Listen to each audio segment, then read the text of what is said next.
turn the light off. It's blaring. Oh.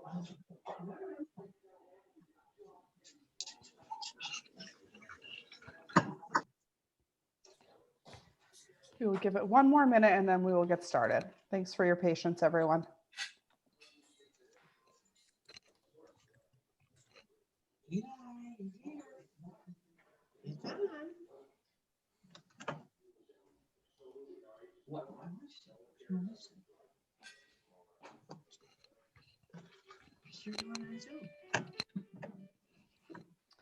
Okay, so in the interest of time, let's get started.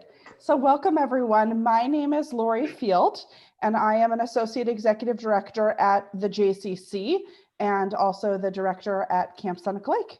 And I'm so excited to have you all here with us tonight for us to talk about our CSL and Israel program and our Counselor in Training program. I'm going to ask that you mute yourself while we go through our presentation. And then once we finish it, at certain points, we will pause for questions. If at any point in time you have a question and you don't want to forget it, feel free to throw it into the chat box, and we will be checking it throughout our hour together. So before I get started, I wanted to introduce or reintroduce Neil, who's here with us tonight. Neil, you want to introduce yourself? Hi, everyone. Nice to see you. I'm Neil. I'm one of the assistant directors for camp. Nice to be back. And Amy, did I just see you? Oh, Amy's connected. Great. We're going to give her a second. And I was on. There she is. Hi, Amy. Do you want to, Neil was just introducing himself. Do you just want to pop off of unmute and introduce yourself?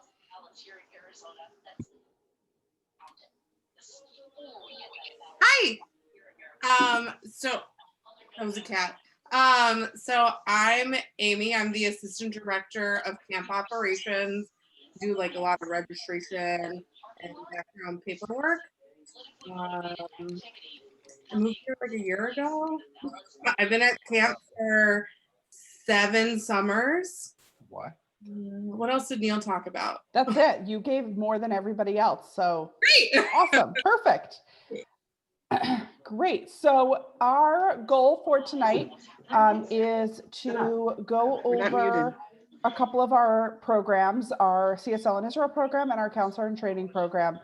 And for us to have a conversation, an open conversation about what you're thinking, what your concerns are, where you're at, so that we can collaboratively work with you as we move towards our next steps. So I like to start every presentation with grounding ourselves on why Camp Seneca Lake exists and why we do what we do. I think that for many of us who have been at camp and a part of the camping community for a long time, we know that there's a special sauce to Camp Seneca Lake. And it's important that you know that as we were looking at programming for this summer, as Amy, Neil, the CSL Advisory Council, the JCC Board of Directors, Josh Weinstein, our CEO, and myself were thinking about all of our different options, that we really had the mission of Camp Seneca Lake at the forefront and in our heart when we were thinking about what our ultimate goals were. So just want to read you the mission of Camp Seneca Lake and ask that you keep this in your heart as we begin our discussion together tonight. Our mission is to provide a fun, adventurous program with immersive experiential learning that builds Jewish identity, facilitates personal exploration, cultivates an appreciation of nature, and establishes the importance of Jewish community. The American Camping Association just, I think last week, published an article that was titled 2021 Looks to be Another COVID-19 Summer, Camp in the Time of COVID-19. The article is really great, and we're going to get it posted on our website so that you can read it. And it discusses how camps that operated last summer reported a camp reimagined experiences with their dates shifted, with their occupancy limited, public health measures in place, and programs altered to meet the new reality of this pandemic. So as I mentioned, our goal together tonight is to talk about our plan and how we plan to prepare to operate and open if we are allowed to this summer. It's important for us to share with you that we have not been thinking about this alone in a bubble. We have been really blessed since March to be working with an incredible group of people across the country who have been there to support us in to brainstorm ideas and for us to be able to share expertise with. So we have been working with, of course, our public health officials, as well as the camping associations across the country. We've also partnered with camps that some people might consider our competitors. So Camp Corey and Camp Whitman and Camp Stella Maris, we've come together with their camp directors and have formed a cohort in working together rather than doing all of this work on our own, figuring out how we can share resources and our expertise. And so it's really been incredible, the knowledge and the resources that we have, and great to know that we're not out there trying to figure this out on our own.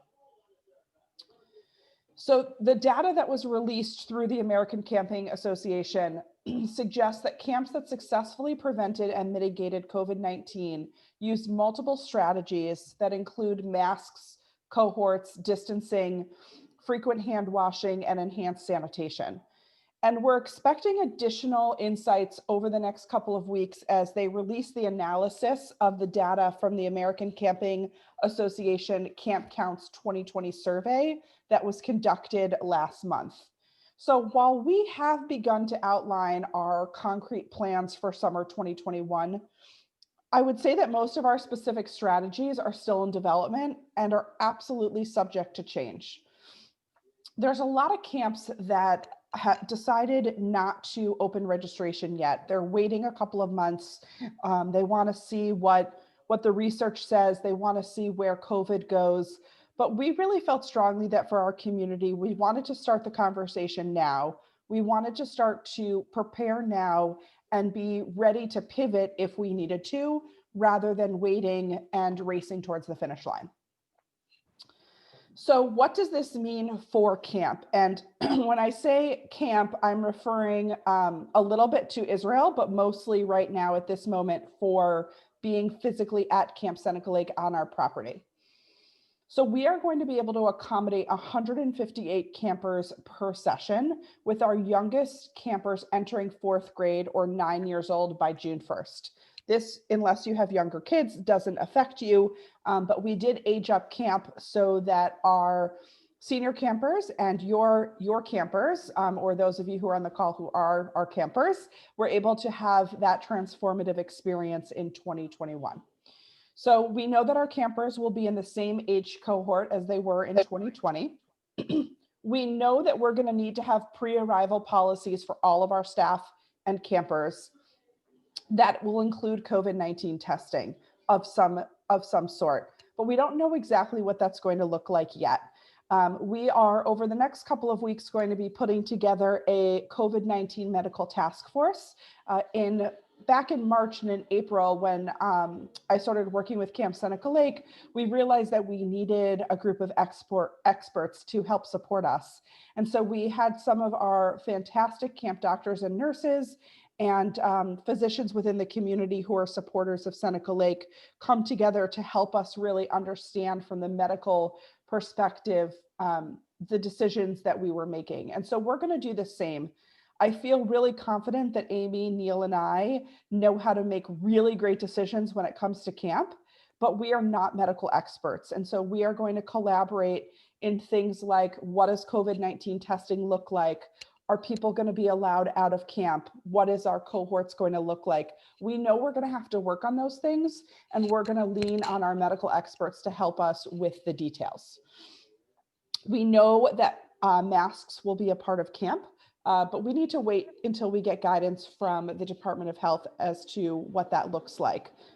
This past summer, we operated family programming out at camp, and we had mask rules. But that was with families who came together in their bubble. And so I imagine it will look different for this coming summer. Due to COVID, we suspended transportation to and from camp. And at this time, we have suspended village days and outside of camp trips. We are excited and we are challenging ourselves to take advantage of our 200 acres of land, the beautiful, incredible land that we're blessed to have camp on, and to reach out to our staff and empower them in new ways to create great programming and really wonderful experiences at camp. Just to set the stage for the discussions we're going to have regarding our CIT program, the biggest question that we have been asked is why we can't just create a bubble and test and have what would be a more normal summer. And I think for our campers and some of our families, when they say normal summer, to them they mean so that we can have some of our signature programs and we can have 3.5-week sessions. And we thought a lot about this as an option. And in full transparency, what it really came down to for us is making sure that we weren't turning our camp families away from camp. So in a normal summer, we have somewhere between 200 to 250 campers that come for any given session. And as I said, we can only accommodate 158 campers, reducing our capacity to have about 6 to 8 campers and 2 staff in each cabin. So if we went with our 3.5-week model, or even let's say a 4-week or a 5-week locked-in model, it would probably be a lottery system, and we would have to turn families away from camp and campers away. I spent 13 summers at Seneca Lake as a camper and a counselor. My last summer, I was the CIT unit head in 2004, and I know what it means to have your summer changed. Actually, I've never experienced it, but I can imagine what it could feel like. And we don't want that for our campers, but more than that, we don't want them to not have a chance to be at camp. And so we found that our model that we've presented with the 3 2-week sessions and the 1 1-week session allows us the flexibility to make sure that while kids might not get their full summer at camp, that they can at least have a taste of camp, and that's better than nothing. If restrictions and guidelines change and we're able to increase the numbers of kids that come to camp, then we're going to do that. The health and safety of our campers and our staff and our community is our #1 priority for the summer. And so we're really going to we're going to be really careful in our approach until we have guidance from New York State and from Yates County. So we have what I would call a choose your own adventure option for your campers or for you, depending on who's on the phone. Traditionally, I know in the past, the option has been you either go on the Israel trip or there is no choice, that it's either that or nothing. And we really felt strongly that with the unknown of COVID-19 and travel, and recognizing that families may have personal preferences or medical concerns, that we couldn't imagine doing an all or nothing scenario. So this summer, you will have the option to choose to travel to go to Israel and be a CIT, just go to Israel, or just be a CIT. So we're going to walk you through what we know about each of those programs, and then open it up for what I hope to be a really meaningful and collaborative discussion on where you are all at, what your thoughts are, and how we can plan together. So we did make a change to the Israel program for summer 2021. And while it used to be a 5-week trip, our partners at Authentic Israel really suggested and worked with us on reimagining our model to a 22-day trip. We have received some feedback in the past about our 5-week model being a little bit too long. And then the participants only getting to come to camp for Breaking Color War and not having that opportunity to be at camp as well. So in the aging up of camp, it actually allowed us to be able to say that you could go to Israel in July, and then you could have that important CIT experience in August. So our 22-day trip to Israel is slated for July 5th to the 22nd. And again, this is run through Authentic Israel, our partners who, those of you who had your kids signed up for Israel last summer, you're familiar with this organization and that they come highly, they're really a fantastic organization, and we really enjoy working with them. I am going to send you out a copy tomorrow of what the itinerary looks like. But I just put up on the slide for you to get a brief glance at what each day looks like. These are kind of the headers of 20 seconds. Sorry, hold on 1 second. It's July. I'm sorry, I might have messed up the date, and it is supposed to be to the, I'm sorry, it's supposed to be to the 20, this is an error, I apologize. Thank you for catching that. It is to the 26th. I'm so sorry about that. So they come home on the 27th. Thank you for catching that. My apologies. And yes, you guys are good at math. Thank you. Neil, you didn't catch that either.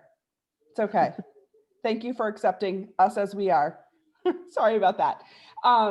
So this itinerary is your basic itinerary. We will send to you tomorrow a copy of the detailed itinerary. These are kind of the highlights for each day. We've got the full itinerary of what this modified program looks like. And what I can say about the itinerary is that it still hits all of the really important pieces of the Israel trip.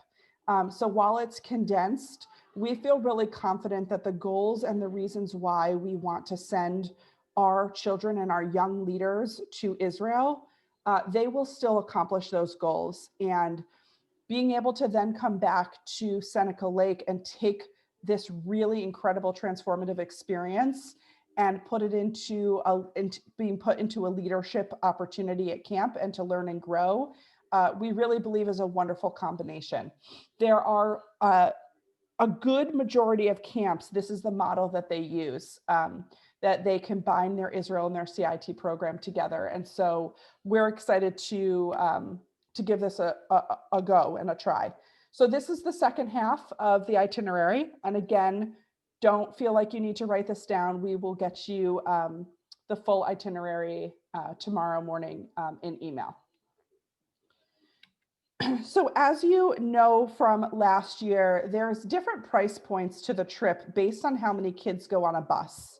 Last year, we were at 45 teens, but I recognize that with COVID, we may be at a different number because every participant who was scheduled to go last year may not feel comfortable to go. And so we need to figure out as a group what our cutoff date is going to be if families want to move forward. And I don't want to make that decision in a bubble. I want to work with the families to say, when do we feel like we want to know if you're committing to the trip or not? So the important dates to know on, not on my end, but this is on the side of Authentic Israel, is that on March 20th, the $750 payment is due, which is non-refundable. And then by April 5th, our final travel details are due. April 20th, the balance of the program is due. And then by May 20th, they want all of our waivers, all of our papers, all of your registration forms are done. So something to think about as we go over what the counselor and training program looks like, and then talk about this in totality of what this summer can look like for our young leaders, is for those who are thinking that Israel is something that you want to pursue for your kids. When do we feel good about saying we want to give it a shot? Obviously, COVID pending. So I'm going to pass it over to Neil, who's going to talk about our counselor and training program. And Neil, you can just tell me when you want me to flip slides when you're done, okay? Sure. Hi, everybody. So the counselor and training program is something that has seen a lot of different iterations for the past few years. So if you have kids that have gone through it, or if you went through it yourself, it's probably different now in a non-COVID world. It would also be different, but a lot of the things that we've been talking about and considering are due to the circumstances that we have right now. So we have 2 sessions slated for the CIT program.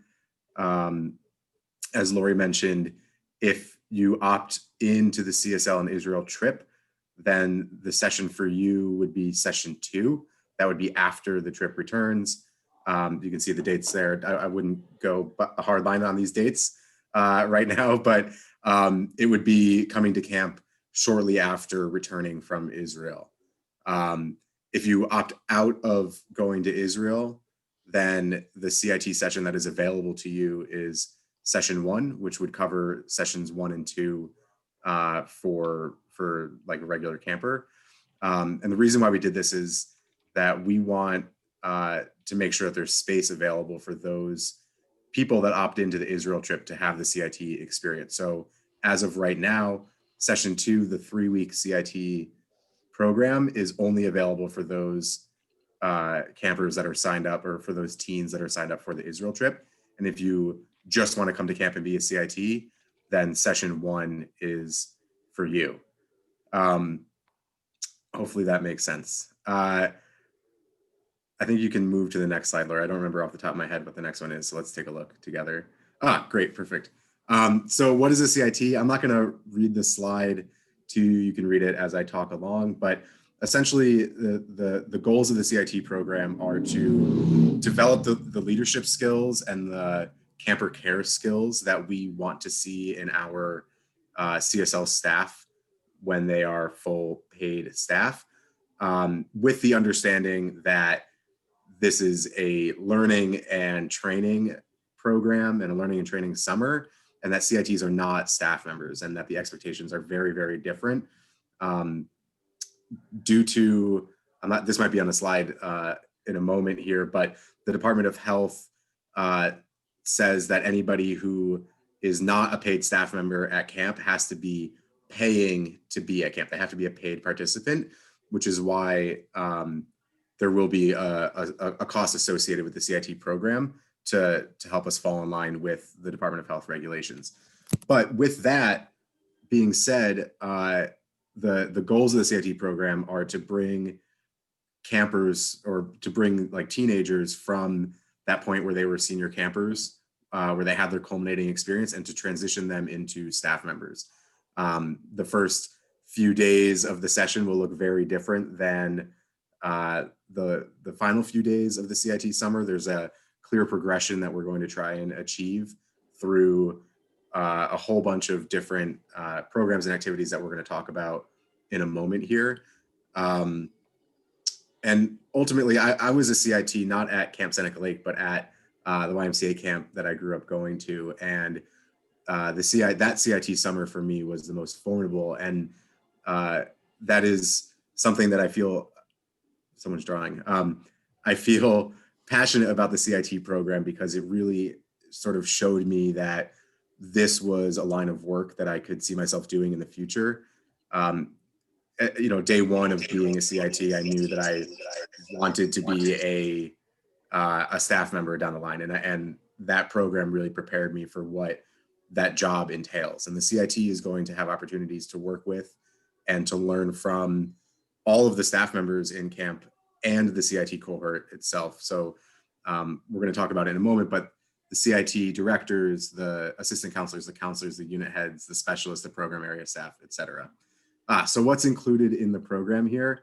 I already talked about some of this stuff, but there will be time, the CITs will have time in the villages. It'll probably be the majority of their time spent during the summer will be working in the villages, working with the counselors and working with the unit heads to learn how, or to learn what it means to be a staff member at CSL. And there will be many opportunities to work just like for camp at large, because there's a lot of job opportunities down the line at CSL that are not necessarily just counselor positions or village positions. So they'll have opportunities to learn and to train with program area staff, and to learn and to train with the sort of larger programming entity at camp. They'll be able to help plan bunk nights and village nights. They'll also be working or doing some form of service project around camp. We're going to have a large number of people in this like CIT group, and things are best, like big projects are best accomplished at camp with a lot of people working on them. For example, the we'll talk about Tusk for a moment. At the end of the summer, all of those tents have to come down, and all of the beds and furniture that are on those tent platforms in the village of Tuscarora have to go indoors. They have to go into the T-Rec. And on the last day of camp, we usually send 15 to 20 staff out there, and they're able to pack up the whole village in a few hours versus one or two people doing it and it taking months and months and months.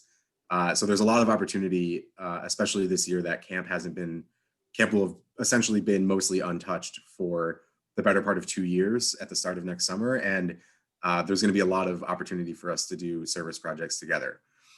There will be daily meetings or trainings with the CIT directors or CIT unit heads to share experience and to talk about best practices moving forward and how to, as a group, come together and talk about what does it mean to be a CIT at CSL? What does it mean to be training to be a staff member at CSL? What are the challenges? What are the successes? And to touch base with their sort of like direct report, the CIT directors. And then the last bullet point there is that the CIT program can be used as community service hours. There's a lot of colleges and universities and like National Honor Society, other organizations that require community service in order to be accepted or to have a role in that thing. And the CIT program at CSL will be able to count towards community service. There was a question here that I'll answer real quick. Would the CITs be in their own cohort or mixed with all camp and campers?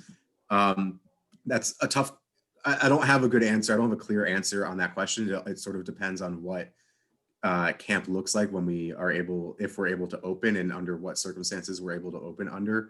Our goal is that the CITs will be mixed with campers and staff from all around camp and are able to work with people and to train sort of directly with them. If the CITs have to be in their own cohort or, for lack of a better term, bubble, that will present some challenges for us, but it's not prohibitive for us to accomplish some of the trainings and the goals that we have set forth for this program. There was another question, why is Israel shorter? I'll leave that one to Lori to address when we get Sure. Back to Lori. Where will the CITs live? Another great question that doesn't have an answer right now. Some of the things that we're discussing relative to where the CITs will live is how much space will there be in actual bunks? If not every bed is filled, maybe there's an opportunity for CITs to live in the bunks with campers and staff. If all of the beds are filled in the bunks, that presents some other challenges for us with where the CITs will live. And it will really come down to what the Department of Health tells us about what is a safe living location for anybody. You know, can we have more than one person on a tent platform? Can we have more than 6 people in the C-Rec? And so we don't have a good answer for where the CITs will live just yet. I think I appreciate the question because it's something that we're talking about all the time. But we're hoping to get more information from the Department of Health soon so that we can put some of these plans into action for where the CITs will live. We're going to talk a little bit more about COVID-19 and safety protocols and procedures. But I did want to mention that we are speaking on a very regular basis with our Department of Health assessor in Yates County. And she is aware that a significant portion of our housing is platform tents. And that affects our Tusk program, that affects where our CITs live. And so she's starting to do some research and thinking about what sort of options might be out there for us. And so we're going to be touching base with her on a monthly basis, and then as we get closer, more frequently. So we recognize that this is an important piece to know, but that we are really asking for patience and flexibility for all of our families. If you have kids in different age groups that are attending camp, then you know that we are moving people around in villages, and that the traditional village where your child may have lived in the past or is supposed to live may look different for this summer.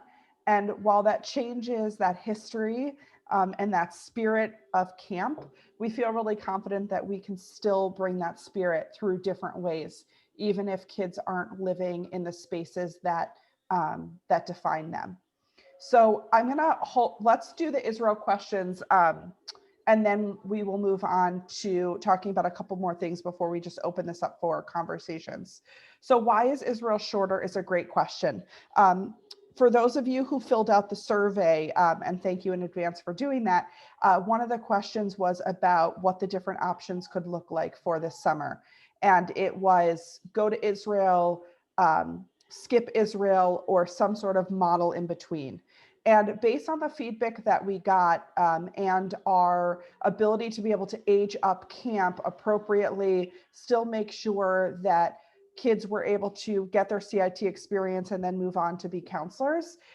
The best way that we found to do that was to shorten the trip to Israel, offer a CIT program, and then be able to allow this age group to then be eligible to apply for to be a counselor for summer, what would be 2022, which seems so long from now.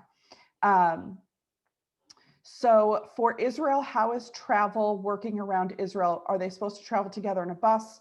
Would that still happen in the same way? So it's a great question, Debbie. So, ultimately, the trip to Israel is going to depend on COVID and then what we decide we're willing to do and not.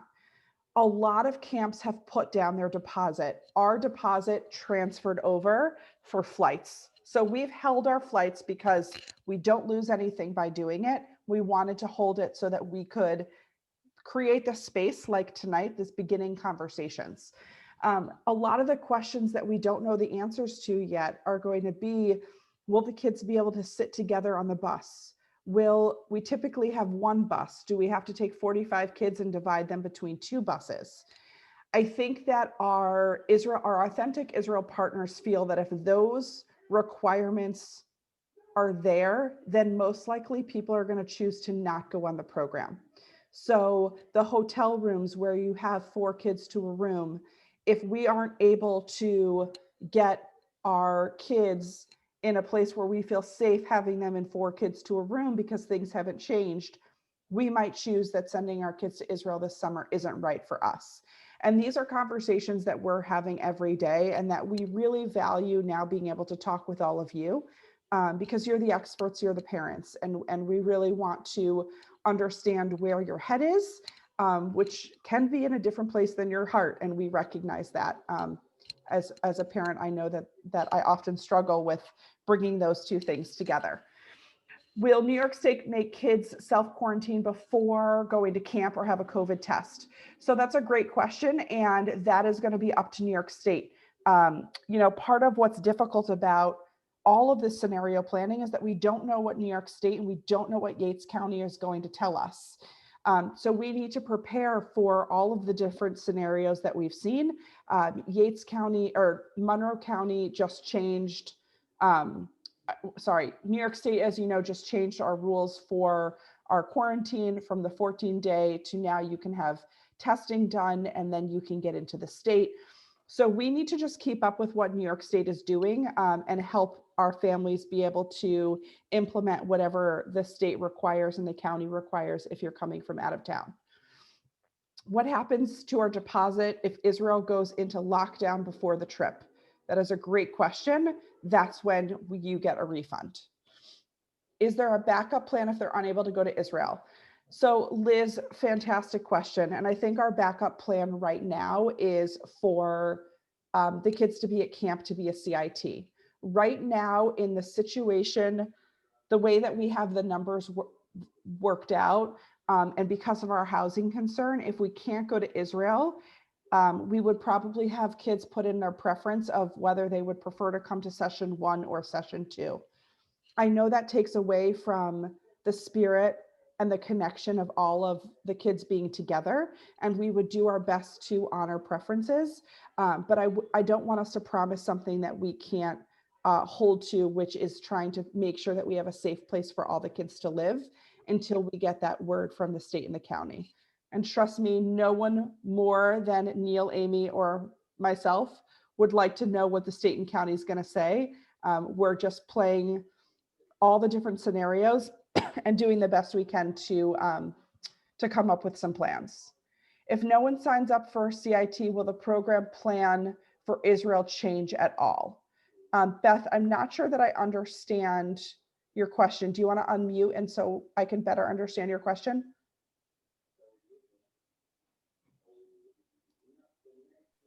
Let me see if I can find you.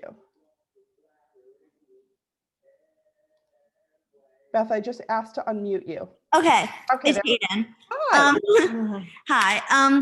Okay, so basically what I'm asking is, let's say no one wants to do the CIT program. Is it possible for the Israel program to be extended in response to that? Or is the Israel program like set in stone? Got your question. Okay. The Israel trip is set in stone at this time. And I think that what we're going to find is that because of COVID, that, you know, the risks to being there longer and the price point to being there longer, and what people had told us about the CIT program, this is the decision that we made. We could always go back to Authentic Israel and ask them, but at this point, it may result in the price going significantly up. But there's never anything that's not on the table. We can always look into things. It never hurts to ask. Thank you.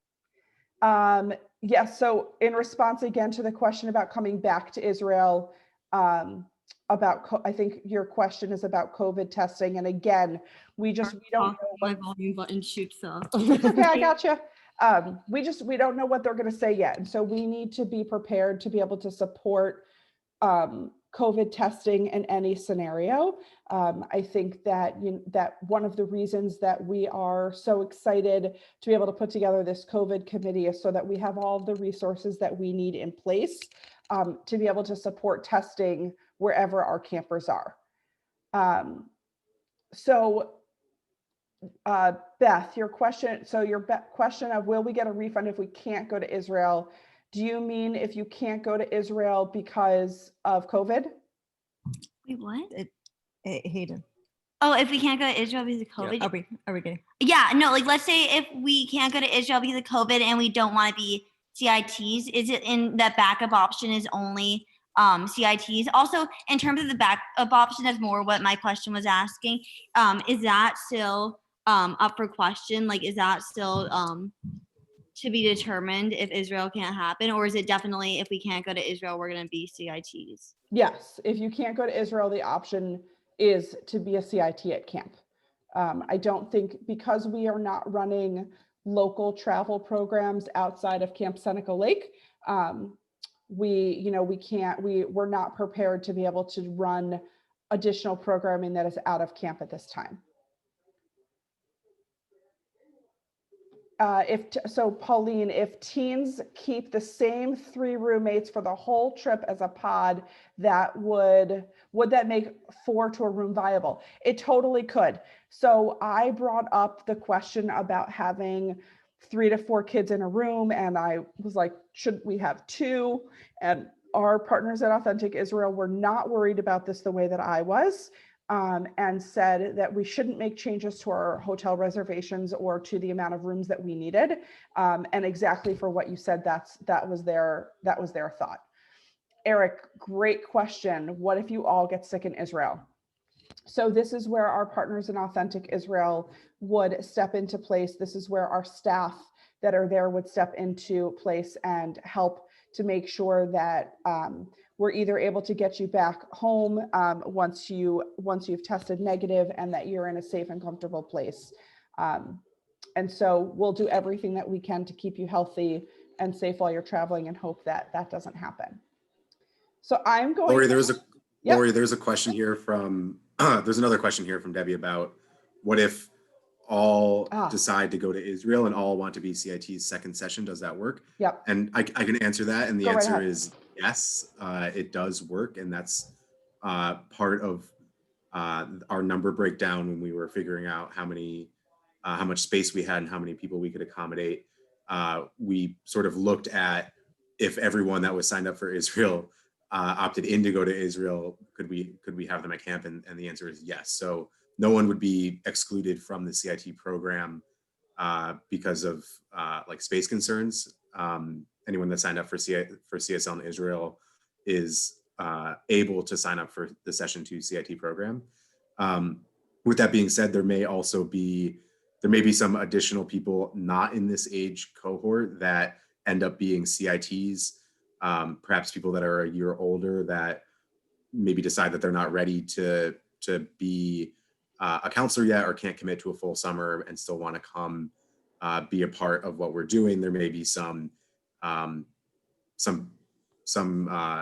teenagers who are a year older than this cohort being CITs in Session 1.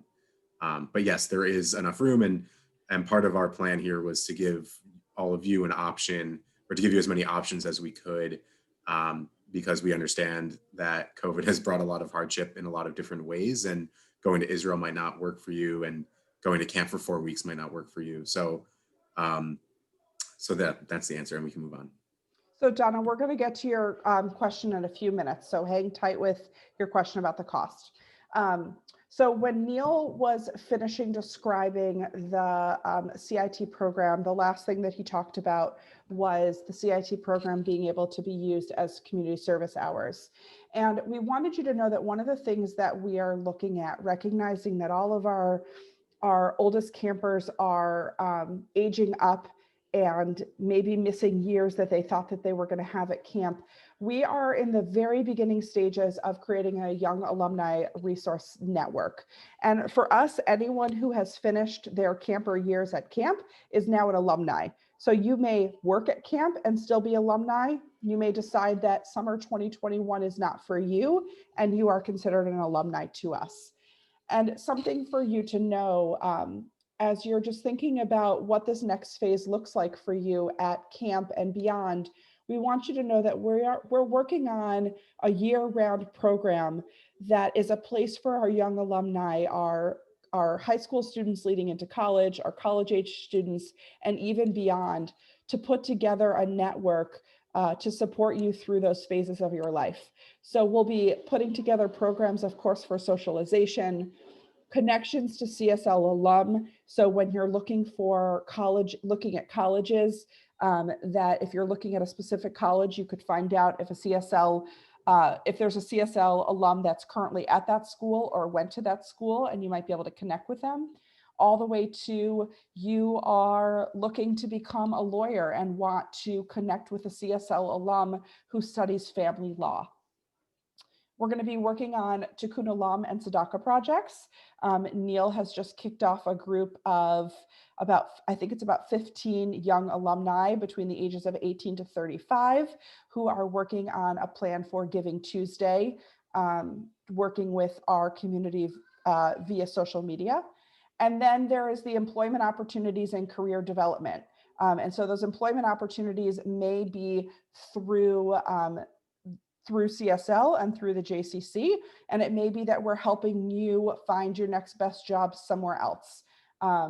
We just had a session with one of our alumni, Alan Friedman, who worked with our young alumni on putting together a resume and job interview skills. And we had about 25 young alum who participated, and it was really wonderful. So we're going to jump to quickly talk about COVID. And I know we answered a couple of these questions, but I want to go into some specifics to talk about the landscape of what we're thinking about. So this past summer, while we weren't able to run traditional camp, we did run family programming, and we're really proud that we had over 700 individuals come through the gates of Seneca Lake with no known COVID cases. So when you think about the amount of kids who come to camp, it's not far off from the amount of people that we had this past summer. So when we ran these retreats, we required temperature checks, health assessments. We had sanitation and disinfection in between each activity period, as well as a deep disinfection between sessions using an electrostatic sprayer, which is this incredible backpack with a spraying system. You feel kind of like a superhero, and it can get into every nook and cranny around camp. So you can clean arts and crafts, you can clean mattresses, you can go around and spray anything. And that really helped us to keep camp clean this past summer.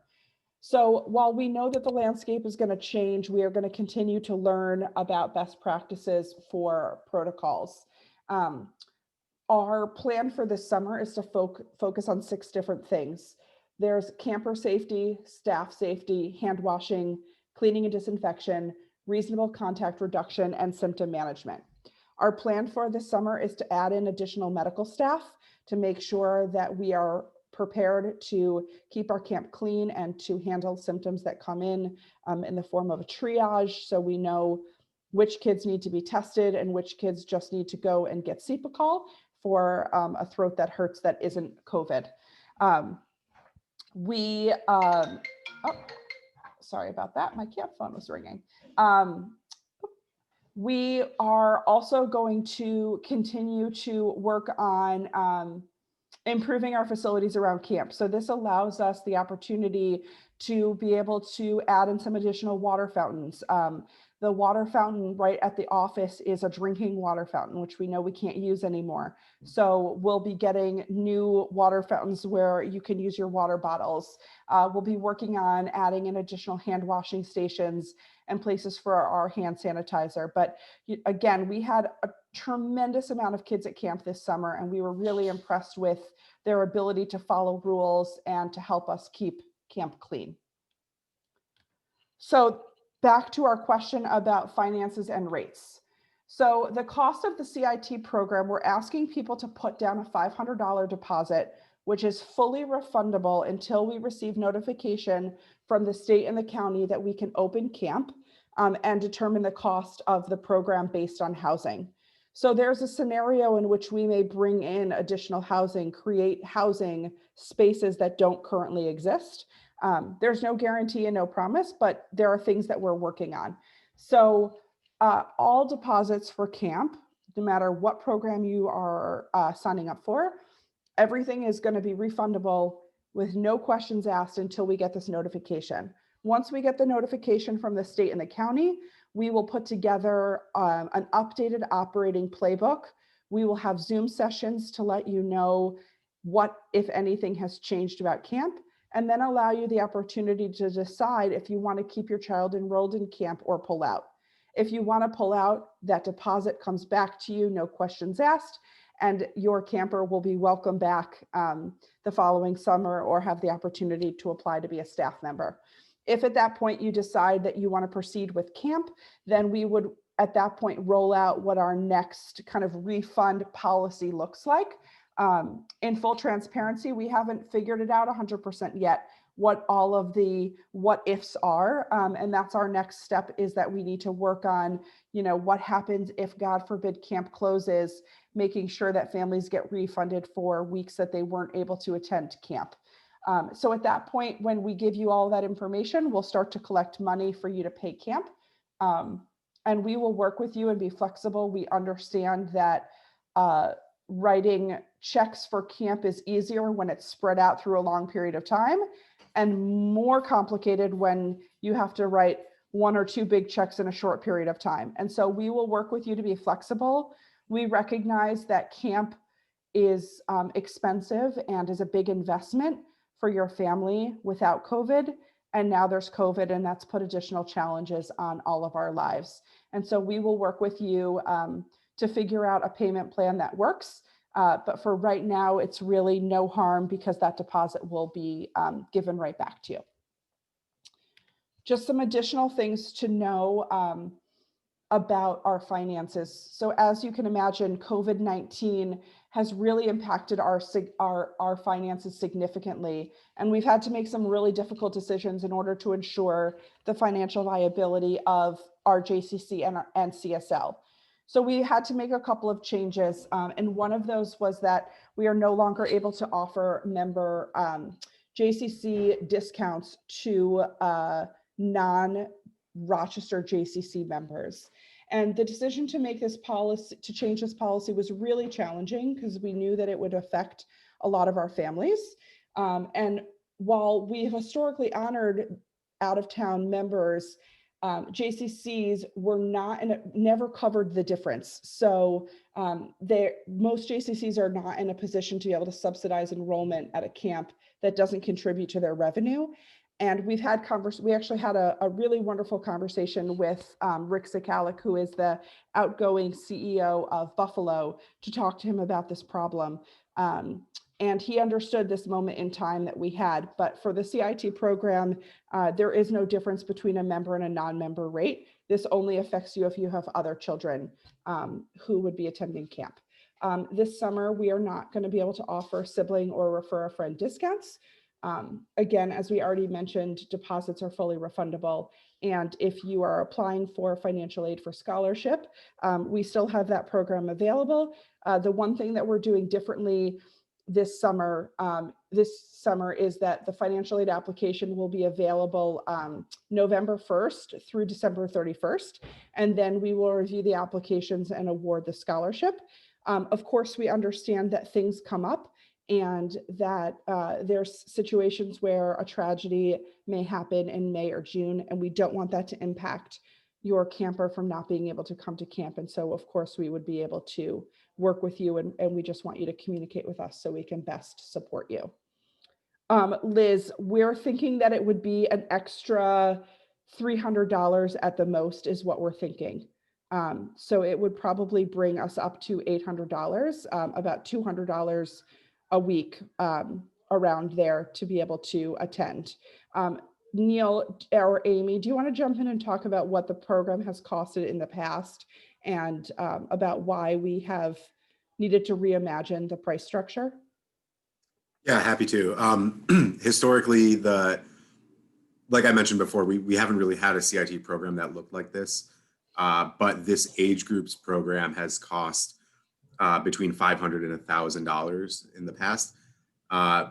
The reason why we're not certain that we can put the specific price on it yet for this year is because of some of the things that were on the previous slide. Lori, I don't know if you can jump back like 2 slides, but this one. We have to increase, things that we have to consider are PPE, food costs, which have gone up across the board, bringing in outside trainers to help with the CIT program. As Lori mentioned, a housing solution, if we have to bring something in, that would require an additional cost. And then some other considerations about what time is spent training and learning and what time is spent doing like quote unquote camper stuff that you may have heard about in the past from other Hakshara or LIT or CITs. So hopefully that answers your question. Yeah. And just to summarize that, I think Liz, your question is spot on. As a parent, I would be in the same boat. We would ask that you plan that it would be $800. So that additional couple hundred, I don't see us going above that. We'd like to keep the costs as low as possible while making sure that we're able to pay for the things that we need. And you've got our word that we would keep it within that range. So what happens next? So we can register. Registration, again, I think there's the difference between the discussion about Israel and deciding whether or not coming as a CIT is something that you're interested in. So I'm going to get back to your question about the cost in 1 second about the Israel trip, because that's a great question. So to apply, to register to be a CIT, we ask that you go to the website. There's some instructions here. It's just the way you've applied to camp in all of those years in the past. And Victoria, I'm going to answer your question in 1 second. Thank you. And then once you complete your CampMinder application, Neil will then send you your application to be a counselor in training. And this information is really there to help us learn more about you and what your interests are. So the application is 3 pages long. And parents, this is a great opportunity for you to be able to work with your teenager on filling out an application. This is information gathering. This is not a question of how well you fill it out. This is to help us learn about your emerging leader and for us to be able to build our program. So yes, thank you, Donna. All of the information for the grants and the gifts for the Freddie Fund and all of those are still on our website under financial aid. All of those are still available for you to apply for. And the Federation is also working on what sort of subsidies might be available for this trip as well. We've been partnering with the Federation in Rochester since we started talking about the possibility of being able to have a group go to Israel this summer, and they're really fiercely committed to helping us have this be a successful and affordable summer. And so as I learn more information, I will certainly let you know, but please feel free to start applying for those grants online. Thank you again, Donna, for bringing that up. Victoria, great question about who's leading the trip. So traditionally in the past, we have already, for the most part, hired all of our leaders at this point in the year. Due to COVID and figuring out what our plan looked like, we are working with our staff to get them ready to start applying for jobs. We're opening up applications next week. So we've had a couple of sessions with staff who are interested in applying for jobs, giving them some opportunities to learn about the program and what looks different for this summer. And then we will start interviewing for positions. So we recognize that that's an important thing to know. And as soon as we have hired a trip leader, we will get a Zoom session scheduled with that trip leader and with Amy and Neil and myself for you to meet them. So the cost for the trip as it stands is, I'm going to go back to this, is fixed. So we just need to know how many kids are coming. And that's important, Debbie. What you're saying is that the range does not help you, correct? Debbie, can you pop off of mute? Or I will find you. That's correct. Okay. I have an application and there's a bunch of things that we have to fill out in order to be able to reapply. Okay. That's one of them, they need the cost. Okay, so what we need to decide as a group, or you can say that you want me to decide, but I prefer to work in a team, is to decide when we want to say that people want to put a commitment down so that we know how many teens that we have and therefore know what the price is. And so perhaps that's a couple of weeks so that people can apply. I fully recognize that the grants and getting the money could be the difference between your kid being able to go or not. And so this is all like a which one comes before the other. So I would love to hear your thoughts on what an appropriate time period would be to digest this information and think about next steps. And maybe that's a survey, maybe that's just an email, or us getting back on Zoom together. One other note here with this cost and the line that says includes land and flight costs from New York City, that doesn't include getting from wherever you live or wherever your teen will be prior to the trip, getting to the airport in New York City. So that's another consideration to make as you're thinking about the viability of going on this trip. Thanks, Neil. So if you're on mute and you don't feel like unmuting, please send your thoughts into the chat. Registration is open to apply for CITs. It's open, as is all of our early bird registration, which is anyone who attended camp in 2019 and was scheduled to attend camp in 2020. You are eligible for early bird registration, and that is open until the 15th. And then general registration opens on the 18th. If you are having trouble with your application, please shoot Amy an email. We will put her email just so that you can remember it in the chat box. There you go. And feel free to send her an email and she can help you. I see a hand raised. Go right ahead. Hi, it's Amelida. Hi. I'm trying to actually register while I'm talking to you. And is it in Camp in Touch, or is it a different website? For CSL in Israel and CIT? CSL in Israel and CIT. They're both in Camp in Touch. Because I'm trying to do it and it's not letting me, and I'm always having this problem for some reason. You're gonna want to go on the website and then click the online registration button Oh, okay. not the returning families button. So like in the corner, there's a drop down and there's a little section that says online registration. That's where you're going to find the link to register. Thanks, Neil. Rutberg family, if you just want to go to Israel, you're just going to apply for Israel. It's 2 separate boxes that you would click on Camp in Touch. One would be for CIT and one would be for Israel. So Liz, great question. Yes, you have a night at home and then you could bring them to camp the next day. We also, Neil mentioned, and I think that it was great. Those days can be flexible as well. We also recognize that, maybe you need another day of sleep before you get to camp. And so we can work with families on when you get to camp, also based on travel. We want to be able to give your campers, your CITs, the most time possible at camp, but also recognize that a night or 2 at home in your bed is really, really important. Daphne, your question about transportation to the airport. So one of our concerns right now is what the requirements are for buses and being able to have more space on each bus. And so that's something that we need to think more about. I would say that right now the plan would be that we would ask families to plan to get their children to New York City. And if something changes with the regulations, then we can reimagine that, but that would then have to be an additional cost. Yes, we can re-email the website for applying. Amy, do you mind throwing into the chat box the link for that?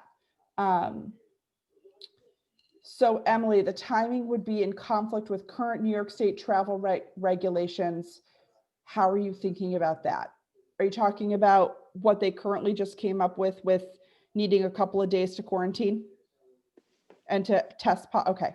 So when we came up with this plan, that was not the case. And this is what's going to happen is that we're going to have a plan and we're going to get thrown something and we're going to have to reimagine. So if that's still the case, then most likely our campers would go home, they would go through the testing, and then they would be able to come to camp. Again, we want to make sure that we remain flexible. And so if our pricing needs to change because our CITs aren't able to be at camp for as long as we had hoped, then that's something we're going to remain flexible on. We're just not going to know the answer until we get closer. But you have the commitment of Neil and Amy, myself, that we're going to remain flexible in our planning and try to continue to reimagine as new things come up. Just want to get back to make sure I didn't forget anything. Sorry, we jumped.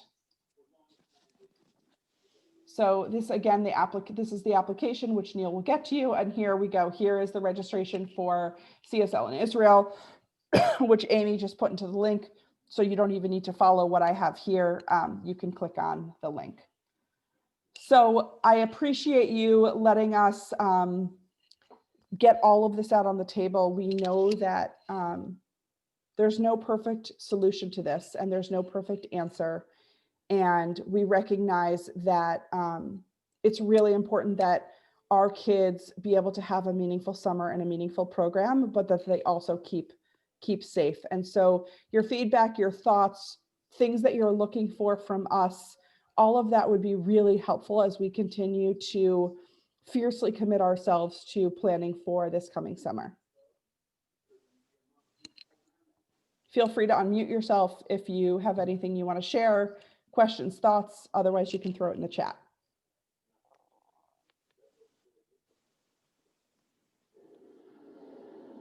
Okay. Well, if there's no questions, then we will wrap up our night. If there's something that you're thinking about that you didn't feel comfortable bringing up in the group, please reach out to one of the 3 of us. We are trying to make sure we have some time to ourselves, but working around the clock to make sure. Go ahead. Sorry. That's I okay. thought I was on mute. That's okay. I was talking to myself. It's okay. I still can't get on, but that's a whole Okay, if you send Amy an email, she will call you tomorrow and she will work you through everything. Thank you, Neil, for putting your email in, and I'm going to put mine as well. So please feel free to reach out to us. Your partnership and your help with thinking through this and the different scenarios is really important to us. And we just, from the bottom of our hearts, thank you so much for your commitment and for your dedication. And we really hope that we can make this summer happen in some way. And so stay tuned to hear more from us. And if you know of anyone from the group that wasn't able to join, we did record tonight's session and we will get it up on our website tomorrow and on social media. So have a great night, stay safe, stay healthy, and we'll talk to you soon. Bye, everyone.